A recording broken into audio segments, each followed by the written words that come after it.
Good evening. Hello, everyone. I'm Daryl McCaig with Kansas City Jazz Alive. I'm on the board of directors. We have a couple of other board members standing at the back of the room, Emily Bierman and BJ Jansen. So we are very, very happy that you made it out tonight. Just a quick question. How many people were even aware that this room existed? I wasn't. Isn't it beautiful? Just a beautiful space. Alan Stribling, owner of the Uptown Lounge, has opened this up for us, and Mike Rohr is also a co-partner with him.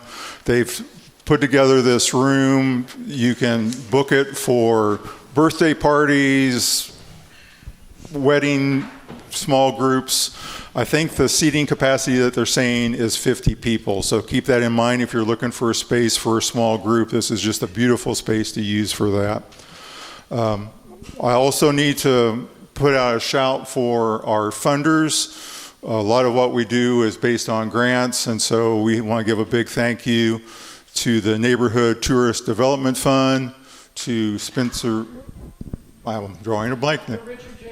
Richard J. Stern Foundation, and then Commerce Bank Trustee. So, and then all the other people, I mean, a lot of you support what we do as well, and so we just really thank you for those donations. And so there's cards around on the table where you can get more information about our organization as well. But you didn't come here to listen to me talk. Well, I did. I did. You know, we're here because this is in the end of Jazz Appreciation Month. How many people have been out listening to jazz this month?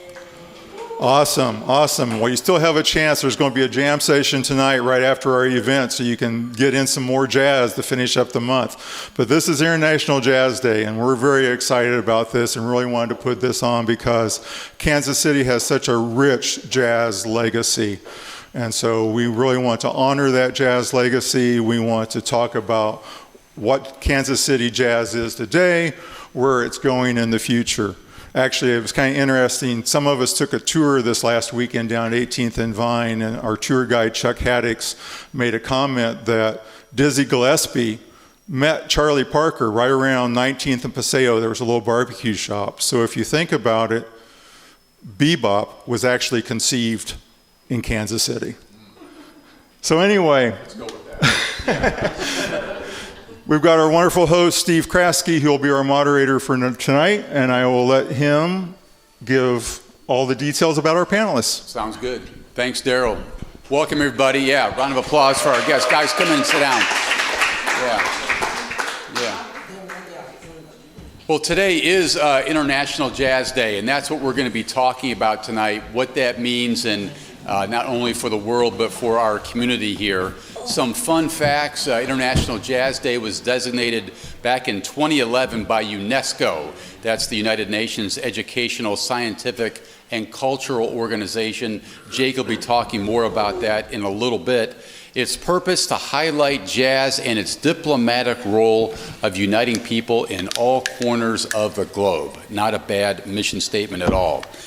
More on that. International Jazz Day brings together communities, schools, artists, historians, academics, and jazz enthusiasts from all over the world to celebrate and learn about jazz and its roots. One more sentence. Each day on April 30th, this international art form is recognized to promote peace, dialogue among cultures, diversity, and respect for human rights, eradicating discrimination, fostering gender equality, and promoting freedom of expression. Let's give that a round of applause because that's a whole bunch of good stuff there. Fun facts to impress your friends. This year, International Jazz Day, it'll be celebrated in more than 190 countries. This year's global host city is, anybody have it for a free drink? No, you don't count. You don't count. You don't get a free, you already got a free drink. Tangier. Say it. I don't count either. Ebony, you know. Tangiers. Tangiers, yeah, exactly. Nice, Jake. This year's Goodwill Ambassador is, for International Jazz Day? Herbie Hancock. Herbie Hancock, that's great. Yeah, very good. Free drink. Daryl, free drink. Right. Okay, let me introduce our panel to you. Dr. Jake Wagner, the man with all the answers here, teaches urban planning and design at UMKC. He's the faculty founder of the UMKC Center for Neighborhoods and vice president of Creative City KC. And we have two jazz vocalists who need little introduction to this group. Both have performed extensively overseas. They'll be talking about that in a little bit. They are Eboni Fondren and Deborah Brown. Round of applause for our panel, yeah. Eboni, how much resonance, how much importance does International Jazz Day have in the good year 2024? Grab that microphone, Eboni. Hello. You know about mics. I do. So much. I mean, jazz or Black American music, around the world is celebrated so much. And sometimes you feel much more than in your own city. And it's amazing to be an artist and to travel and be supported and celebrated, in different countries. So it's very important to keep the movement alive, to keep jazz alive, to keep it thriving, to keep educating, to keep, all of those things. So. And I gather you're saying that sometimes you're celebrated overseas because you're from Kansas City, and that name still carries that much weight. Ton of weight. Yeah. Absolutely. And maybe it's a little frustrating that you're recognized 700 miles away or 1,000 miles away, but not so much here in town. That part. Yeah. Yeah. Deborah Brown, grab that mic. Tell me about the resonance that International Jazz Day has. Speaking of being better known sometimes other places. Oh, yeah. I think it's like a family. The family members, they grow up with you. They love you. They support you. And they don't realize what you're doing. That's kind of what it's like here, and that's what I think it's what Charlie Parker felt when he was here too. He didn't particularly like coming to Kansas City, but he did learn a lot from Kansas City because he's one of our sons. But I do think that people in Kansas City do enjoy, they do. They respect the jazz. They know it's a jazz town, but they know it's a jazz town, but they may not know what makes it a jazz town. And I think that this organization is one that could help connect the jazz musicians to the public. And I think that today the only way to do that is to have the jazz musicians play for everyone so they know who they're going to go see. That's the thing that's missing. Yeah. I think just to have an internet, an Instagram, something that really showcases Kansas City musicians, and it would be great if Jazz Alive could have a spot for doing that. Just I'm sorry to even bring that up, but I mean, you guys are here for that, right? Yeah. Well, speaking of playing for everybody, we were just talking over there, and we could have just talked for a whole lot longer. But you've got something coming up on the 17th of next month, May. We in May yet? Is this today? No, tomorrow. So next month, the 17th of May, at the Folly Theater. What's going on? Okay, so here are two jazz musicians that have grown up in Kansas City or roundabouts in Kansas City, learned so much, went out, traveled the world, and here we are back in Kansas City. Both of us live here, and Kansas City Jazz Orchestra has really honored us by putting us together for what I call a historic occasion, because we're going to be recording live. And who's on May the 17th. You Bobby and Watson. Yeah. Bobby Watson. Yeah. And and that's a nod to the jazz community. That's a nod, because it's a beautiful thing to be recognized as a jazz artist in this town. And you're going to be recording that concert that night at the Folly, so if you want to be there and go, make some history. You'll be on record. It'll be preserved forever on some piece of vinyl someday. Yeah. Okay. Jake Wagner, Kansas City. I mentioned UNESCO. Kansas City is a UNESCO Creative City of Music. Why is that an important designation? Well, we're the only one in the United States, so that's unique. There are 9 creative cities in the United States, but we're the only creative city of music. And so about 7 years or so, we set out to earn that designation. My colleague Anita Dixon and I did the research, put the application together, got Mayor Sly James to sign off on it, which was required. We got the United States Commission to support it. And then we had to get all the music cities to support it, and they all did. And so we were able to earn that back in November of 2017. What does that give us? That gives us the conversation we're having here can now happen globally, and people will know they can connect directly with Kansas City. It gives us the opportunity to do a lot of cultural and music exchanges. Last year we sent 4 women in jazz from Kansas City down to southern Chile. We've had musicians go to other countries. That's been going on for generations now, but you have to invest in it. You have to spend the time to make it happen and the connections. And now there are 75 other music cities around the world who know our name and are, people we can collaborate with. Now, there's also something more to it. I want to drill down just a little bit more. This designation is intended to help Kansas City develop its neighborhoods, and with jazz music being the principal component. Translate that for me. What are we talking about? What's going on that front? Well, you see around you tonight some of our greats, right? People who lived in Kansas City. But do we actually know where they lived?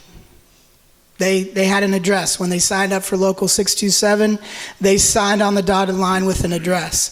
And oftentimes we undervalue that. You go to New Orleans, you can go see the house where Jelly Roll Morton lived. And it says right out front, Jelly Roll Morton with all the info. We can do better by bringing our cultural heritage home, teaching ourselves about it, celebrating it on an everyday level, building that into curriculums, building that into neighborhood tourism development, like the funding that made this happen tonight. That can really fuel people's belief in Kansas City in a new way. Every generation has to reinvent jazz. Jazz doesn't stand still.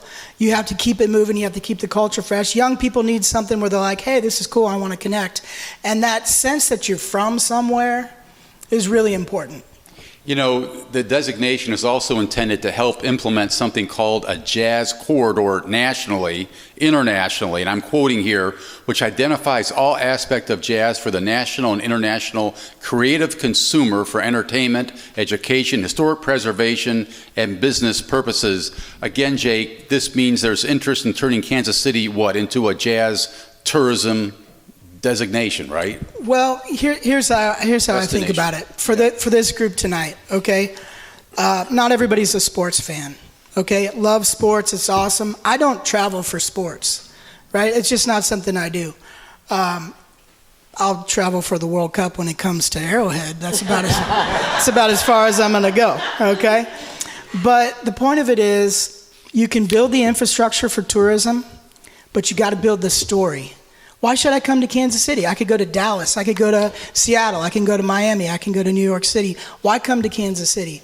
Well, the Chiefs aren't playing, right? Royals aren't playing. What am I gonna do? You're gonna go have good food, some good barbecue, and you're gonna hear some live local music. That's what we have to get on, that train of promoting who we are and building that core. Because it's from that core that someone like a Charlie Parker can be a genius on top of that foundation. You gotta have the foundation, you gotta have the big bands, you gotta have kids playing in high school bands, you've gotta have the infrastructure, and that's what we're talking about rebuilding, because over the last 40 years, we've pulled arts out of schools. We've disinvested, so we're talking about reinvesting and making sure we get a return on investment. And so if we're inviting people to come to Kansas City, we're building a streetcar right outside, we want them to have somewhere to go. Jake, why are we struggling with this so much? We talk with this organization all the time about ways to promote, ways to, get jazz more on the map here. Eboni and Deborah go over to Europe. They know Kansas City. They know the city for its music. And yet, we're sitting here having this conversation about how can they become better known here at home? How can we make this music more real to people who live here in Kansas City? We've been struggling with this for years. Why? What's the issue? Well, I have a high school senior. She's a drummer, and she loves the music.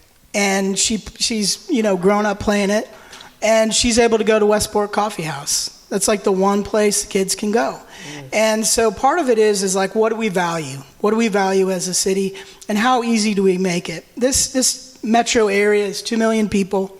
We're really spread out. We easily get kind of in our own little neighborhood and we don't go see what's going on the other side of town. We're starting to change that culture right here, right out here with this streetcar, right? We're starting to re-urbanize in important ways.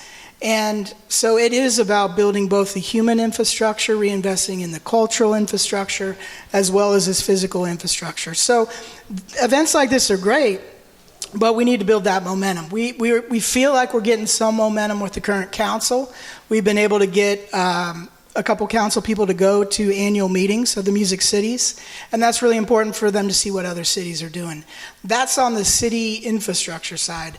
On the education and tourism and getting people in the city to enjoy it, right. That's what groups like this have to do. These two, they just need to keep playing, right? I mean, Eboni went to something cool today to teach the kids about being a jazz singer. That's awesome. You know, doing that outreach on a, opportunity. Doing master classes, all that's really important. And we are really lucky to have so many great jazz programs in our region. We really are. Eboni, what do you think is holding us back? What's the issue? Grab the mic.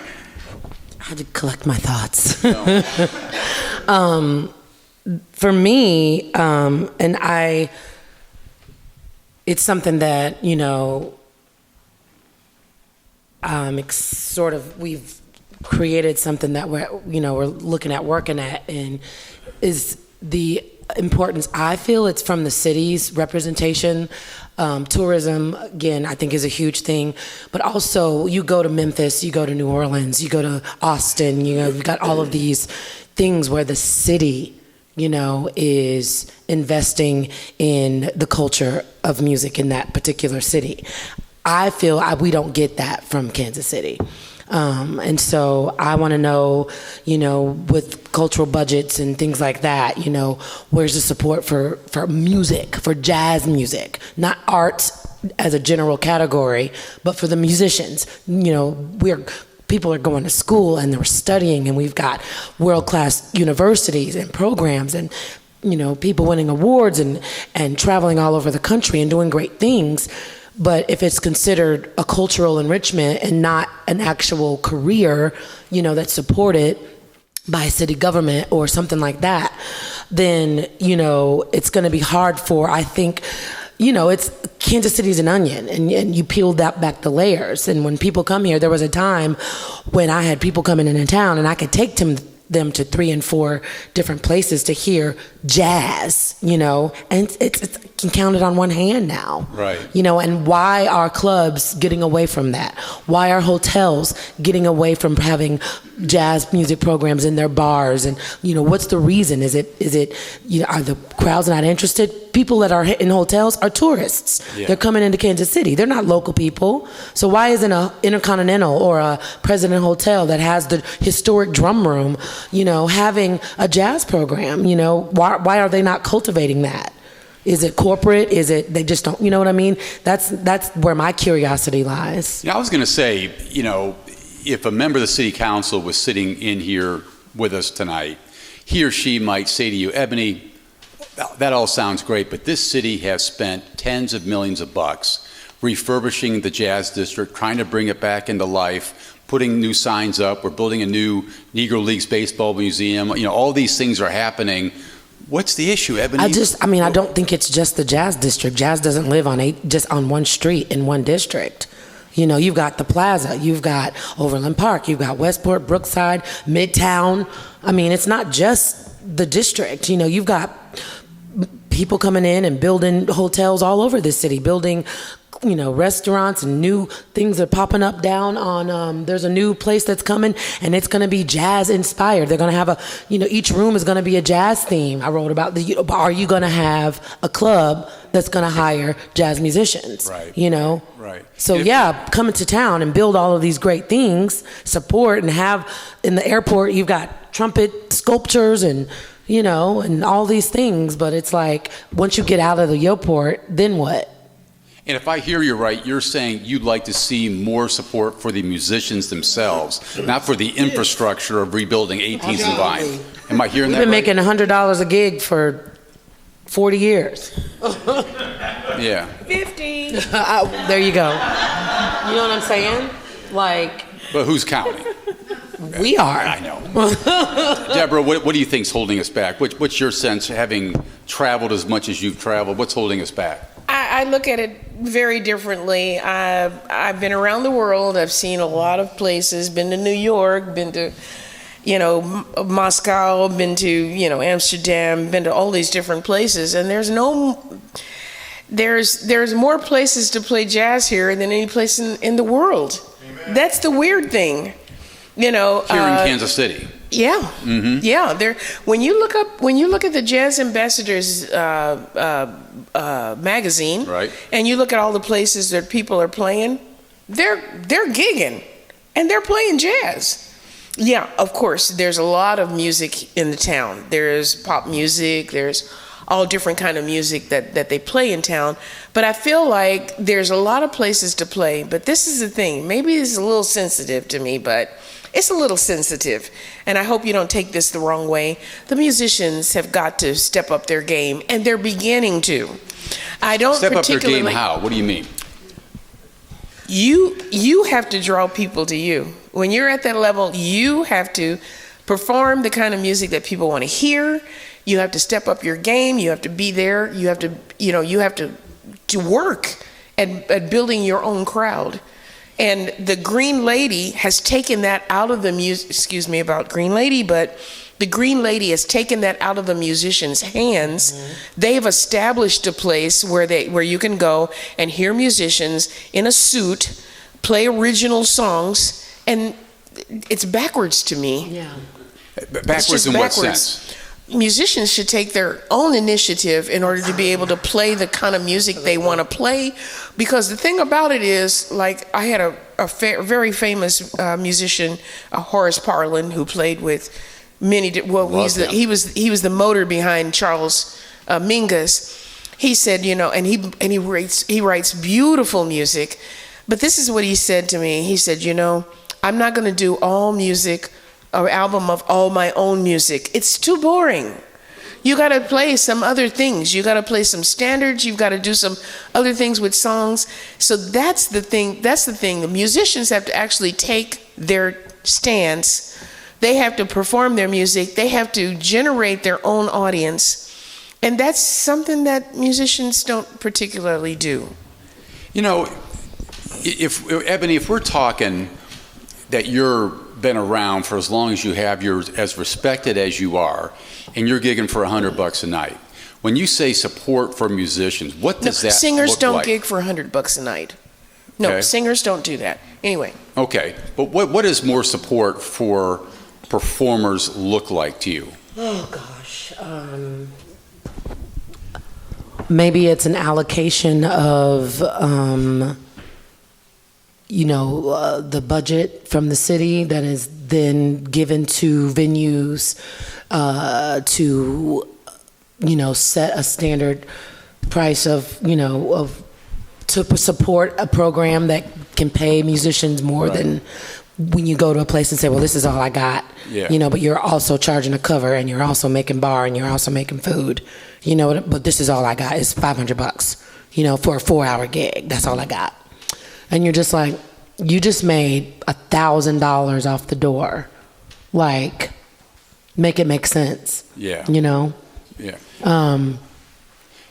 Jake, what do you think can be done from, a different level to help the players themselves? Across the world, we're seeing not only the challenges of making it as a musician, making housing costs work, right?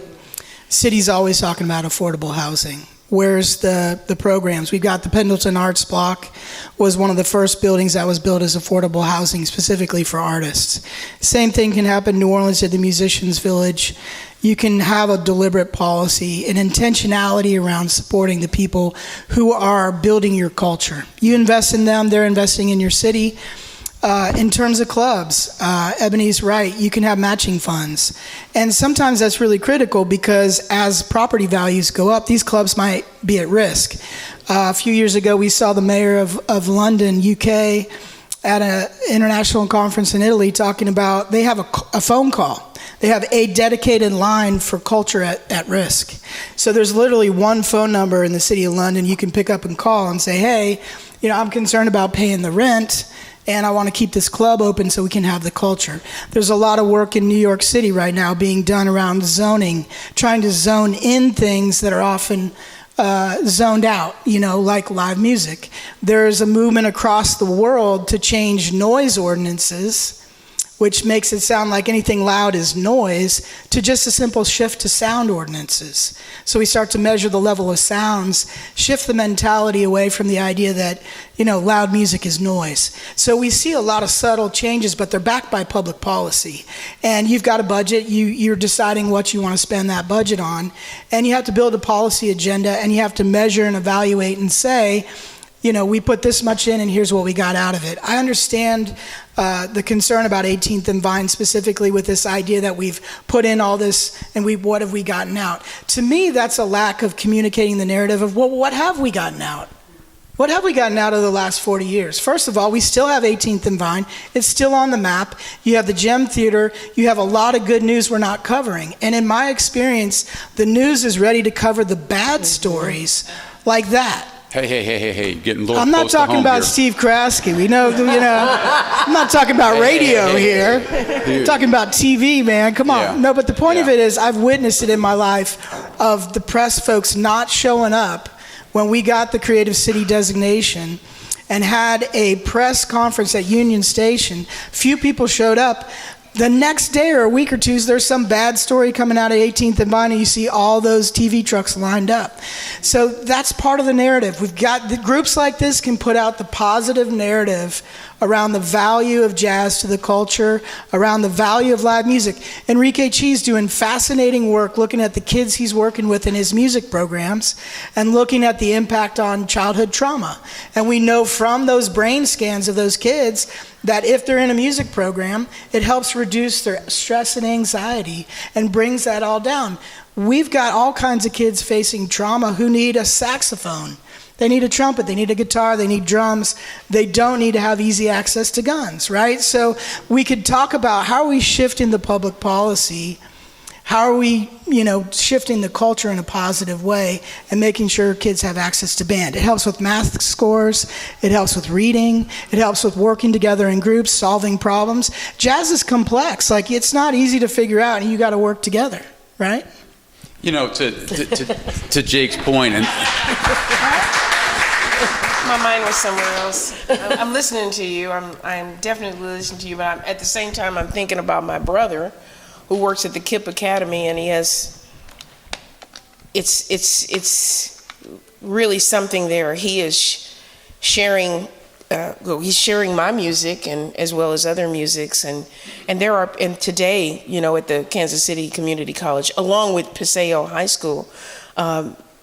I'm just so happy that these students are really absorbing the music. You know that. Yeah. They're absorbing the music. They're happy about it. They're actually coming out and seeing the music live, and it's a wonderful thing. I think it's business. I think it's just the musicians, and it's just musicians are, we call in music we call them sidemen. Sidemen, they get hired by the boss. And they get the sideman's pay, but the boss gets a little bit more because he's set everything up. But I think today that we have to stop doing the sideman thing. I think that musicians have to get themselves together and decide, well, I'm not going out of my house for less than $150 or $200. Mm-hmm. I have to decide that, and you make that decision, and then you're going to see some changes. And when you go out, they're going to have to sound good, because quite frankly, when people go out and they do these little gigs and they're trying to figure out what's the next song and what key is that or what do you want to sing, and people are just not going for that anymore. And see, I think that's a snowball effect of the change in sort of the want and need and the importance that the gig has been. You know what I mean? Like if you are undervalued, then, and unfortunately, then you're gonna just be like, well, I'm here. right? Some people are like that, and I think that's been a snowball. I'm not like that. And however, musicians, they love to play music, right? But they don't love to organize music. They don't love to go to the gigs and go, I'm not settling for $500. Right. I'm settling for $1,000. How about that? Right. Musicians they're not at that point where they do that. And those that are, they turn out to be those that of note, and people go see them. But those that are the ones that they say, I'm not going to work at this club, and somebody else is going to come in who will work for $500. That's fine. They'll find someplace else to go in Kansas City. They'll do that. I don't know. Well, okay. To Jake's point about the value of music and the positive impact it can have, Professor, I don't know about you, but I've been teaching at UMKC for 10 years, and this semester has been a departure from anything else I've experienced in terms of the numbers of kids not showing up for class, just checking out halfway through, withdrawing from. I've never seen it like this. It's been before times, and then this semester, night and day. We have a generation of kids who are really struggling, and maybe some of this music can help. I certainly hope so. What we try to do with our program, which is in urban planning, right? I'm not in the conservatory, I'm in urban planning. What we try to do is make sure that our young people who are coming out to be planners understand the design of the city, understand the infrastructure, understand housing and economics and all these important issues. But at the end of the day, people choose to live somewhere because they like it, because they have an attachment to place, and music is part of that. Yeah. And so with the Creative Cities, what we do is every fall we have an exercise where students have to go out and compare Kansas City to another creative city. And that's really opened up and sort of made our curriculum more globally aware. Right. So that, when Deborah Brown says, I played in Poland in these 5 cities, at least they'll know where that is. And they'll have some sense of like, oh yeah, Katowice, Poland is a UNESCO city of music. How cool. And they have a great jazz scene and they love the blues over there. So we're in a different moment where you do have to think globally. And we kind of have that mantra of think globally, act locally, but we kind of give the globally stuff like a blah, blah, blah. And now we can't do that anymore because we've literally invited the world to come to Kansas City in 2026, and we want to be ready.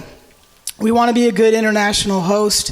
We're building the infrastructure for tourism, international tourism, and we want people to have a good experience here, and they're going to want to do something after that game. Mm-hmm. And the thing they're going to want to do is go hear these two sing.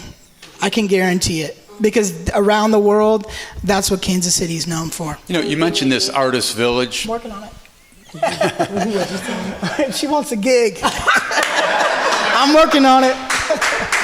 Jake, you mentioned this artist village here in town, and Inglewood. What's the thing out in Independence, or they have a little village thing going? There's a that seems to be a group coming approach to helping support our local artists. It is. There's a group out in Inglewood. There's a nice old theater out there. It's really impressive. And a number of supporters of the arts have been out there working on those kinds of things. And oftentimes artists move into a cool area just because it's cheap, and then people catch on and they get displaced. The challenge is not, letting folks get displaced.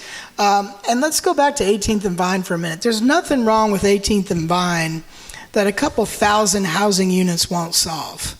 The problem right now is there's not enough people who can just walk down there. If you look back in the day, look at the research, we have seen the sort of isolation of 18th and Vine. It's cut off by the railroad. It's cut off by the highways. Right. It's cut off by the bus depot should be gone. That should be gone. That needs to just go. Yeah. Between Troost and Paseo, that whole area right there, it really needs to change because there are things you just can't do in terms of rebuilding a future city if you're really got all these conflicting land uses. And now I'm getting into my planning issues, but the point of it is those adjacencies matter. But you bring up a good point though. If that area is so important and it's going to be a historical place, it's not walkable. Right? You can walk. You go over to any town over you can walk from one side to the other and stumble upon so many, so many things. Yeah.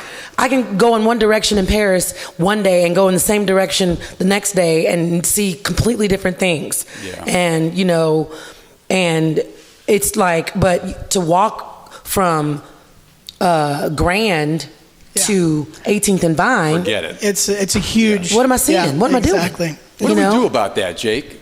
I mean, what's the, because again, that's been talked about a lot, connecting the crossroads with 18th and Vine, but it's a pretty desolate stretch there, down 18th Street. It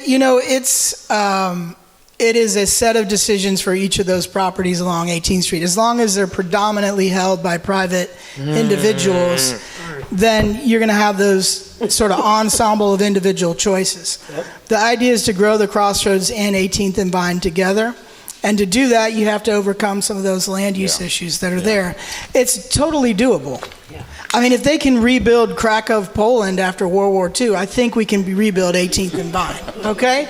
Like, this is in the realm of doability. And, it's a great location, and it's got a deep, deep history, and the churches are still there. Those buildings matter. And we have to reanimate those spaces. We're in a different cultural moment, Yeah. So I think there's also this overarching fear of, of violence, and it's a bad part of town, and but like there's 1, 2, 3 clubs. One plays jazz sometimes, and that's at the Blue Room. So you got a restaurant that's doubling as a club. You've got another restaurant / club on the other corner, and then you got the Blue Room in the middle. don't forget Vine Street Brewery. It's really not that far. Well, then the newest is Vine Street Brewery, right? Yeah. But if you're talking about, you know what I'm saying? Like, just those 2 blocks. But all of this money that's gone into 18th and Vine, but like, where's coffee shops? Where's other clubs? Where's, what's Now I got you talking like an urban planner. Hey, Eboni. Tempt me with See a how good that time. works? Eboni, you've done some traveling for UNESCO. Where have you gone? What was that experience like for you? Well, I got some sponsorship from UNESCO, but Miss Deborah Brown was contacted, and she reached out to me about an opportunity to go to India for the G20 summit. Wow. So, and this is something very interesting that I learned while doing that trip. I'm receiving my honors after the program, and I'm watching every other country cultural ambassador of culture come down and take media shots and pictures, and they're so proud and so excited. And here I am by myself because America doesn't have a culture of ambassador of culture. And the representative for the United Nations that lives in what's the major city? I'm drawing a blank, was there, and he comes running down. He was so excited that there was somebody from the U.S. there. I didn't even know you were going to be here. I'm so excited. Here's my card. Like, let's talk. I wish I would have known that you were coming. I could have arranged something for you. What's the big city? Why can't I? No, touch. Not Mumbai, but Mumbai. No. Free drink on the line from Daryl. Anywho, but it was just very interesting to me. my mind is going blank. I know, just gone.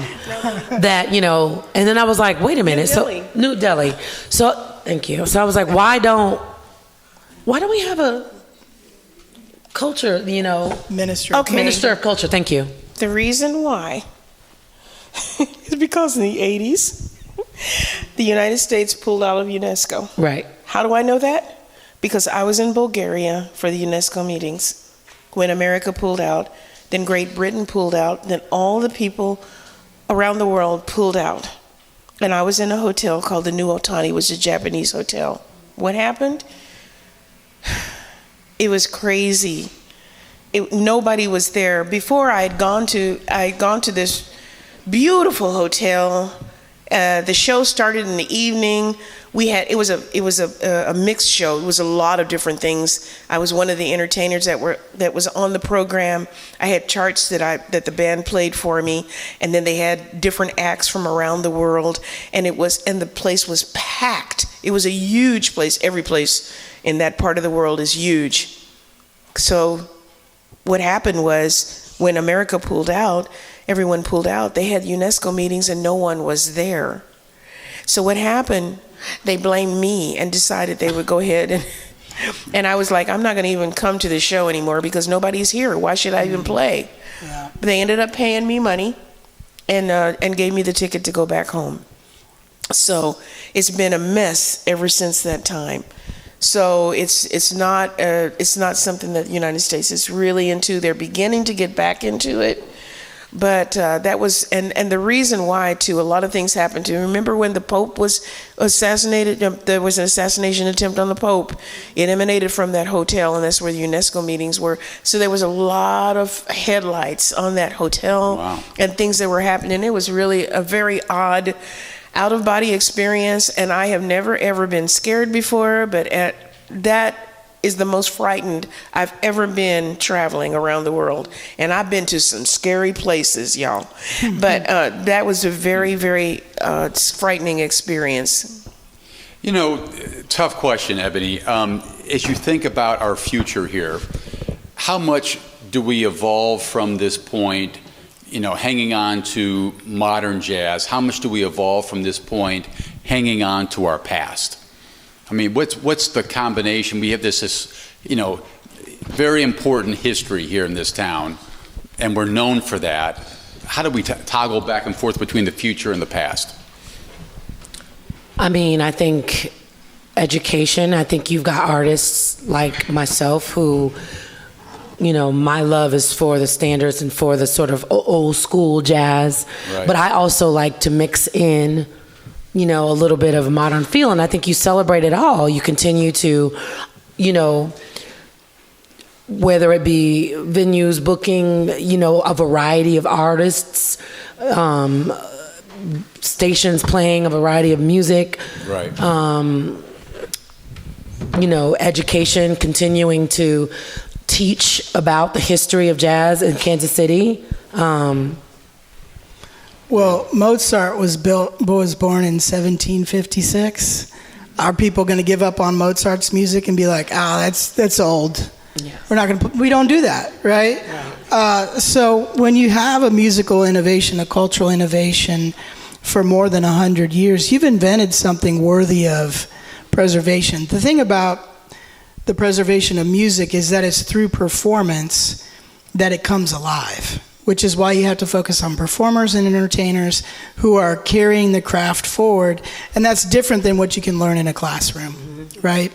But we have to come together as audiences and support the performers because the performers need audiences, right? So KC Jazz Alive's role is to remind the audiences to come out and be engaged and get engaged with the music and make it easy on people. Know where's the music happening, right?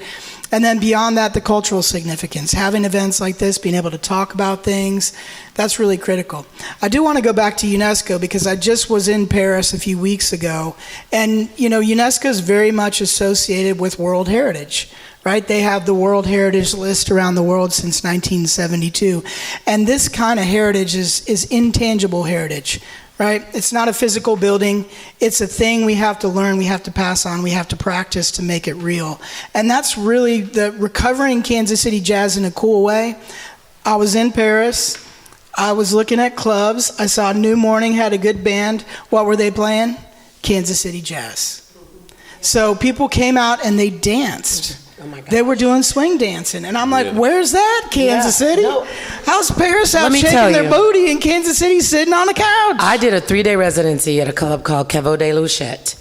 And it is the club that was featured at the very end of La La Land, like a very small snippet. But when I tell you that for 3 nights in a row, I had lines packed and around the corner, and the room was standing room only, and these were kids to octogenarians, all in the same room, singing along, swing dancing. I was like, and for my next song, Girl from Ipanema, oh my God, these girls come running. That's my favorite. I'm on stage flabbergasted. And that is such a historic place for that kind of music, and the band that was there, and of course most of them are dead now, but they're also responsible for carrying that on, because they went there, they did that music, they made people. That's the only place. When I played there, it was the only place you could see somebody in a poodle skirt, a real poodle skirt, and they had like a little dance club, but it was really swinging. The band was swinging. It was just swinging, and my promoter was not happy I was there. However, because I had some really neat gigs there, but he was not because he's like, well, I was here when I was in college. Why are you playing this place? Well, I'm playing that place because I'm playing with swingers, and they love that kind of music, and I do too. Right. So that's why I was there. But it's a very long tradition of jazz music, so it's been there for 100 years, whatever. It's an amazing space. Jake, you mentioned Mozart. A lot of folks say we have our own Mozart here. It was Charlie Parker. Do we need to do more to celebrate his legacy? I'm always for more bebop. I really am. That's a very particular moment in music. Yes, thank you. But I love singers. I love music you can dance to. And, some jazz music can become very heady and very about, technical. And so you just got to do both. You got to do the swing thing and the bebop and all that and just keep it going. The beautiful thing about music is kids are beginning to be taught the whole historical context, so they'll understand why you shouldn't be playing a John Coltrane solo on top of a swing tune, right? They understand the music more and more, and the audiences understand it as well. Right.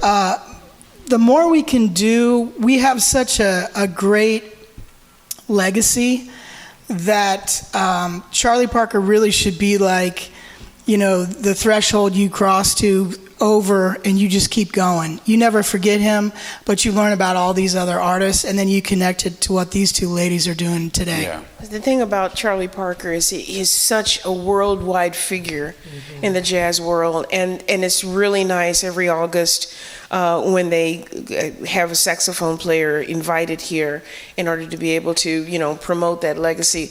And it means so much to the young artists that are here doing that for Charlie Parker. Yeah. I don't know what their particular situation, I don't know what personal situation is, but I did hear that there was not going to be a saxophonist this year, and I'm like, that is making a young musician very sad. One of my favorite events in this town for any number of years was on Charlie's birthday to go up to the cemetery, just outside of town.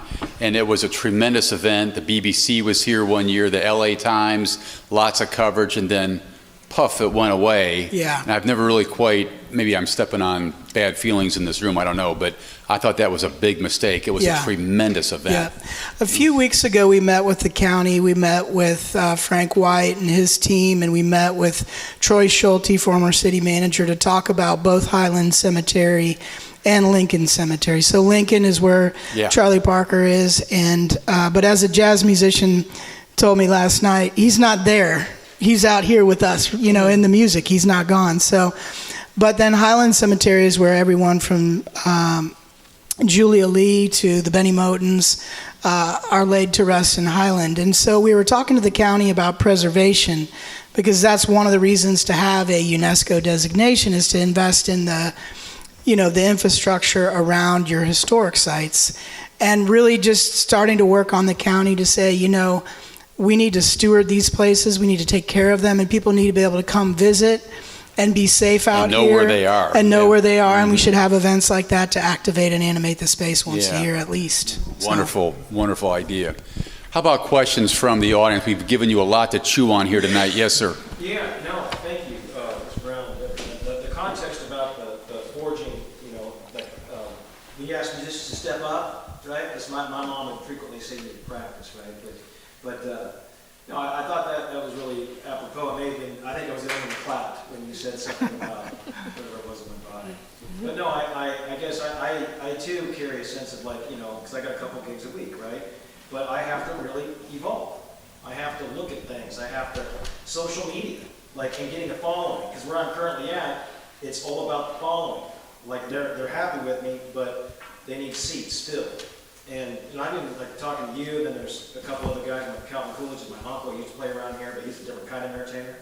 And my mom played at the, back in the day, late 60s and plus three, for 2 weeks. But I think that sense of responsibility, like the sense of, stepping up the game as an ambassador, because, I just give it props to that, because I think the evolution of it, even as I study acts that get out there and maybe travel, there's Pat Metheny from Lee Summit. But that correlation, think globally, because, I got some cool calls that are neat, but I'm still considering I want the human experience myself. I play kind of partially for both audience and myself, but I get that props because I always got a little bit of tweak about practice, that I get those, that I touch on some stuff to make sure that when I am in the public eye, that, hey, it's coming off as an ambassador too, as well. So I just think that sometimes it can get so almost off, like the jazz conversation can get into urban development. When I think, hey, wait, is that a cool riff on this particular take on a standard? Which is more like, am I interpreting and doing something that's musically interesting, relevant? So it goes back to a lot of times people, they say, oh, I like that person, but they may not have even heard them. So I think one of the things that the organization could do is consider having a internet presence, and featuring different musicians around town, all of the musicians around town, so people know where they're going. When they come to Kansas City, they'll know, okay, I want to go see that person or that person. I think that's something that would be easily done, but it also has to be monitored, and curated. And something that I noticed, and I do think that it's, as an artist, yes, it's your responsibility to do your work and get your information out there, but also as a venue and as a club owner, you've got to curate your program too. Right. And one of the things that I noticed, and I'm going to refer back to Paris because I was there for a month and I did a lot of club work, and one of the things that I noticed is before I could even create my own advertisement, I was sent a poster. It was up in the window. It was advertised in the book from the club. They had a pop-up like this with all of their acts for the month. The minute the end of February hit, they put that sign down and the next one was up. Pictures, descriptions, it was on their website. They made a Facebook post about it. So what did I do? I shared it and shared it and shared it. But they did the work for their club to curate their business to get people in the seats. That is not happening in Kansas City. Basic marketing 101. Like, you want to get people in the seats to see these musicians, because you're a jazz club, you want to put butts in the seats. I'm going to do my work as an artist because I want my fans to come out too, right? But it's like, it's got to work both ways too. And I'd help us help you and vice versa, So I think it's really important. If that's the kind of program you want to cultivate in your space, then you've got to do the work also. Yeah. It can't. The onus just can't be on the artist. Yes, ma'am. You're talking about marketing 101 and looking for knowing where there's jazz, putting it in the consumer space, right? Because we don't always go out and look for it. Someone brought up the airport.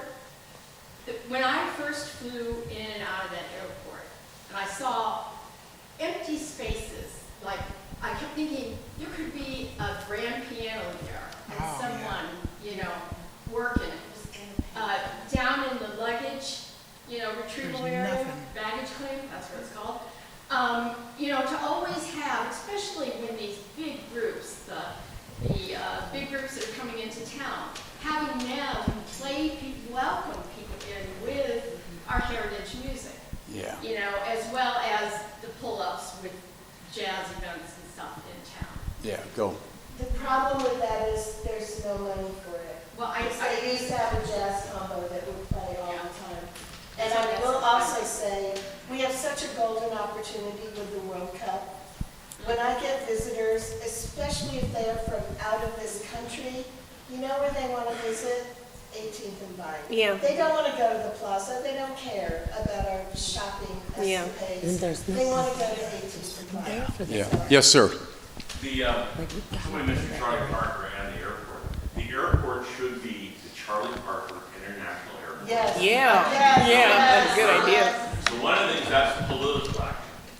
What can you do to educate the populace to do that? And from that, then the things you're talking about, the airport is like a museum. It directs you to 18th Street Vine, the Gym Theater, the history. You know, you go there and you see there's pictures of Count Basie. Yeah. That's politically, that's what needs to happen. I don't, if you, Yeah. if there is a little Armstrong. I don't know if it's political. It is just, that's something for the Chamber of Commerce. I mean, that's just something.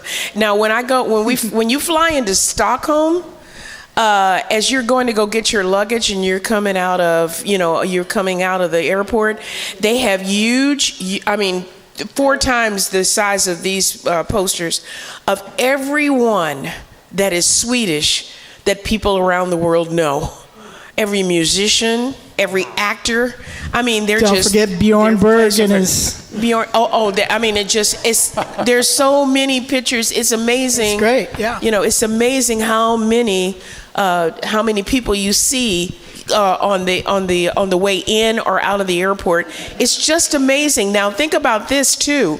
In Chicago, when you go to Chicago, guess what? The only music you're going to hear in the stores, you're going to go shopping at Macy's or whatever place you're going to go, is always Frank Sinatra. Some kind of jazz there, always. And nobody notices it except for musicians. And we don't have that here. Yeah, and when you go to Seattle, they have a Sub Pop record store in the Seattle, like with all their local culture, right? It's just right there. It's a whole store. It's a record store, a real record store with all the merch and everything. It's just all Seattle bands. So, so a couple things we're doing. We've taken 7 years to get the city to pay attention to this designation. We didn't give up. We could have walked away. UNESCO didn't kick us out when the U.S. was out of UNESCO this last time. They said, we want you guys to still be engaged. 3 weeks ago, I was in Paris. I met the new U.S. ambassador to UNESCO, Jean Maines. She's all about the creative cities. She immediately began to promote them on her own Twitter account. We're working on a conference, June 18th and 19th. The 18th will be a reception out at the Truman Library, and the focus is on the United States return to UNESCO.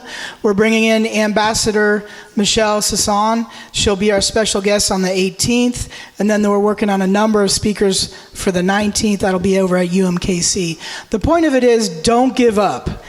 Advocacy is, as one of my good friends, Richard Nadeau, taught me early on when I was on the historic Kansas City Foundation Preservation Board. He said, advocacy is the art of being annoying to the point that they can no longer ignore you, okay? So I know we're all Kansas City nice out there, but if you can start having conversations, we can incrementally work on what we've got, okay? We may not get to the Charlie Bird Parker International Airport. That may not be the first thing.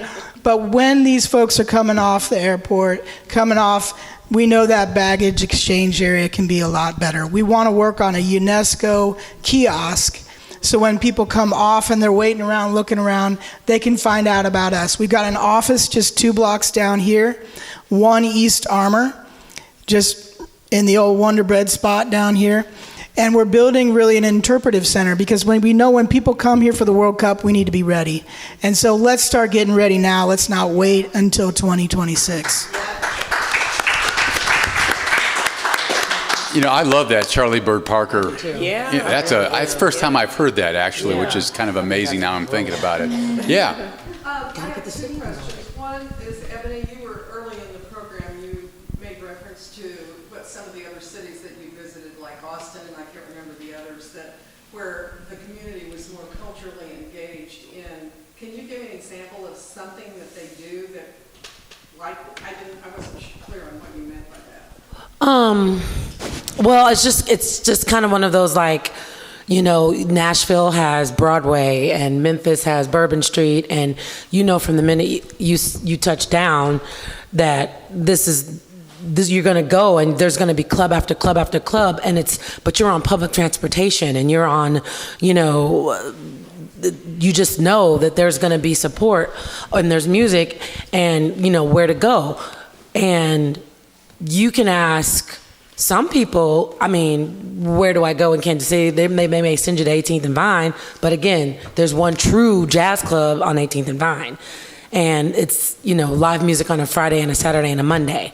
Right? Where else can I go? Well, you've got people send people to Green Lady Lounge. Why? Well, he's going down to the bus depot with flyers and putting them in, or to the Uber stations or whatever, and telling people to come down there. But they're going to come down and they're going to hear people's original music. They're not going to hear standards and things that they recognize. They're not going to hear a singer, right? They're not going to hear stuff that they will hear on the radio. And then you've got, I personally feel like there's not as many that anymore that there could be. I think part of it is what this organization is about, which is building a culture of appreciation, which sounds like a really hard thing to wrap your arms around, but listening, enjoying, celebrating, having things to go to, and integrating it more and more into the culture. There's a trend to have everything be kind of generic and sort of bankable and standardized and uniform around the country. And this is sort of like what Austin used to say about keep Austin weird, right? It's like, we should say, well, keep Kansas City swinging, right? Something like that, where we're like, hey, it's bigger than any one artist. It's who we are. It's as important as barbecue and baseball brand and everything else. So, it's that kind of thing. Now, how do you translate that into public policy? Other places have music commissions. They don't just have a municipal art commission. They have a music commission. Do we need more bureaucracy? No, not necessarily. Do we need more support for music? This can be a really visual design-oriented town. We've got Hallmark, we have all kinds of architecture and engineering firms. We have a concentration in design in terms of where people work, right? So you've got to build up that culture of music across the board and get people engaged in it. And I do think it matters what the playlist is at the airport. I do think it matters that at certain times you have live music in the airport. I love rolling into New Orleans, Louis Armstrong International, Kissing the Swamp. And when I arrive and hearing music right off the bat in the airport can set the tone. Yeah. That said, we don't treat all the different genres of Kansas City jazz like Louisiana treats all the different genres of Louisiana music. We could. You really have to have someone who's going to put the dollars behind it and make it happen. We were just talking about this last night. We don't have a consistent jazz festival. Nope. That's sort of missing in the calendar. Yeah. Which is a huge, glaring absence gap in our lineup here. There was something that I was thinking about earlier, and this is going to be a crazy analogy, so go with me here. So I watch Grey's Anatomy, and Grey's Anatomy, Snow Memorial, is a teaching hospital. And so they have their young residents in the operating room. They're standing against the wall. They can't touch anything, but they're in the room and they're learning. And you've got rules in clubs where young students can't come in uptown, they can't come in because they're under 21 on a jam session night. Why are we not, why are there not policies where these rooms can be teaching rooms? Yeah. Kansas City is a teaching city for jazz. Right. So students at UMKC and KCC and, KU and can come on a Tuesday night from 8 to 12, Yep. And the club is subsidized in a way so that, these kids that can't drink at a bar, but they can come in and play their instrument. Yeah. And they can come and they can learn and they can shed. Yeah. Once upon a time we had a festival here. Oh, yeah. And it was the happiest weekend of my life. I walked from Chick Corea to Logan Richardson to Houston Person to Karen Allison, and it just sort of went on. And in the back of my mind the whole time I'm thinking, I wonder how we're paying for all this, and that sort of became the issue, didn't it? Yeah. Yes, way in the back. There. The gentleman way in the back. Yeah, thank you. I'm a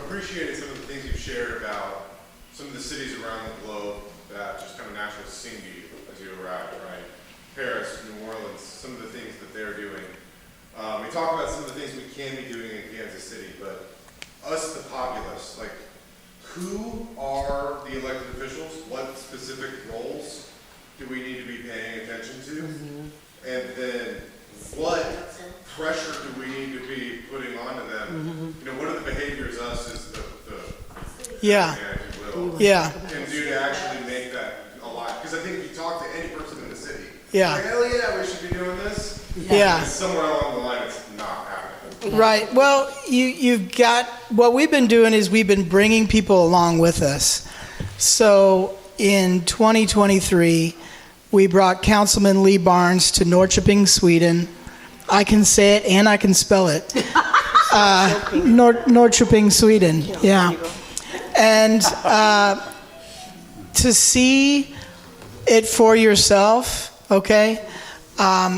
They have a jazz club that organizes gigs. And it's a group of listeners like this, and they just organize a gig, organize a night, make sure the musicians get paid really well, and make sure everybody in the room is there to listen. Like, you guys can organize gigs. Okay, so You know? so what that is, and we have it in the United States too. They have in Sweden, they have different organizations in every little city that have all of these people that come on a regular basis. They maybe have a concert once a month. Yeah. And everybody is part of that. It's called a Jazz Society. They have one in Florida. They have one all over the United States. They're not as sometimes I think it's something that they age out on, actually, because there are a lot of older people that are there. But there's some very dynamic jazz societies. But we have. And, you know, there's sometimes when I have a performance, I know the people that are there because I see them every time. They're my jazz groupies. I mean, they're jazz groupies, not mine, but they're there at every important thing, you know, and that's a group that I look for. If they're not there, I call them and like, what happened? Did you not know this was happening? Are you okay? You know, but so those are the things that you could do as a start your jazz society. I mean, it's nice to have a few people that, you know, that are here, that are kind of movers and shakers and different things. But I think something that's really concrete is really having a jazz society where you actually having something, an event, and actually making money doing that. Yeah. You know? You know, and for me, my jazz, my jazz has moved into private sector. I get booked a lot of companies and organizations come in town and they have their conferences and things like that, and they want a happy hour and they want jazz music, and that's where I'm working the most. Yeah. You know, yes, I keep my public gigs because I want to keep myself out in the public eye. We need you to. Yeah. But you know, I'm doing things from the FBI Federation to, you know, lawyers and all of these things, and they're calling me up. They're doing research, they're finding my website or, you know, whatever somebody's recommended, and I'm doing a lot of these private things, you know, because they come to town and they want jazz. Right. You know? And it's like, Yep. I wish I could say, okay, now y'all come with me to, Right. This. you know. Yeah, exactly. For personal reason, I'm not going to say come with me to. Right, exactly. So the other things we've been working slowly on the city manager and on the mayor. Okay, the mayor's getting better at international diplomacy. He was just up in Chicago, I think, at an event for the UK, and he went to France. He went over to when the Chiefs were playing over in Germany. He had a business trip to France. We're working on him signing a sister city agreement with Metz. So we have a sister city outside of Paris that's easy to get to. That is another UNESCO City of Music. We've been working with Councilwoman Robinson. She grew up playing clarinet and saxophone, her dad. We just met with Crispin Rea. His wife comes from a family down in the Branson area who are a bunch of musicians, so she got musicians on. So you never know until you talk to somebody how much they love music. You know, you just don't know. You got to ask. You got to talk to them. And what we're doing is we just want to win people over. You know, what are they into? How can I broaden your musical palette? How can I get you into this? And at the end of the day, it is, as Kansas City, as the Royals, the Chiefs, and barbecue. It really is. And, you know, we can also talk about the blues. I mean, I grew up listening to the blues in Kansas City, and that's even probably in a worse situation than jazz, right? So, I mean, there's a lot of work to be done on rebuilding, building, and connecting. Some folks talk a lot about local radio and its importance in terms of featuring local artists. I think KCR is doing a great job with Herman Mahari's show to get that local sound back, but it's also international, right? Somebody you know, but he's also kind of making the connect. So the more we can do, investing in local radio, KKFI, talking to these club owners, getting a better sense. We're trying to figure out, you know, how can we keep people in business so we can keep having places for people to play. It's really critical that we have a successful live music scene. Folks, round of applause. That's UMKC's Jake Wagner. We were joined by Eboni Fondren and Deborah Brown. Let's give our panel a big round of applause. Lots of stuff to think about here. You guys were great. Thank you for the good questions. And a round of applause for our moderator, Steve Kraske, who every time we do one of these sessions, he just does a phenomenal job. Thanks, Joe. And you may have heard music playing next door. I'm hearing it. There's a jam session about to start. Eboni runs this jam session every Tuesday, so stick around, go over next door, get another drink, and listen to some music. It's a great opportunity. Thanks to Alan. Yeah, very much. Thank you, Alan, to the Uptown. The Uptown's doing a lot of things here. They've got karaoke on one night. They've got bartenders that sing behind the bar during the weekend. So it's it's incredible. Is anybody inspired? Wasn't this a phenomenal discussion? If you're inspired and you want to get involved, you've got people here you can talk to. Reach out to BJ, myself, to Emily. We would like to get you involved. We've got our Spotlight Charlie Parker stuff coming up in August that we need people to help with on committees. Talk to Dr. Wagner here of UNESCO stuff. It sounds like they need people because they're reaching out to all kinds of different areas, and so I'm sure they could use your help as well. And I just wanted to make an announcement. So for this year's Charlie Parker Festival, we have a new partnership with the Kansas City Jazz Orchestra. How about that? So 5 saxophonists. Yes, 5 saxophonists at minimum, maybe more. We may have more than that. And for those that don't know, the executive director is joined us tonight, Alyssa Bell Jackson. So we are super excited, and as Daryl said, please check out the literature. Please support live jazz. You know, every time each musician picks up an instrument or sings a note, they are honoring Charlie Parker and everyone that came before. So thank you, everybody. I gotta go to work. Yep, you have to work.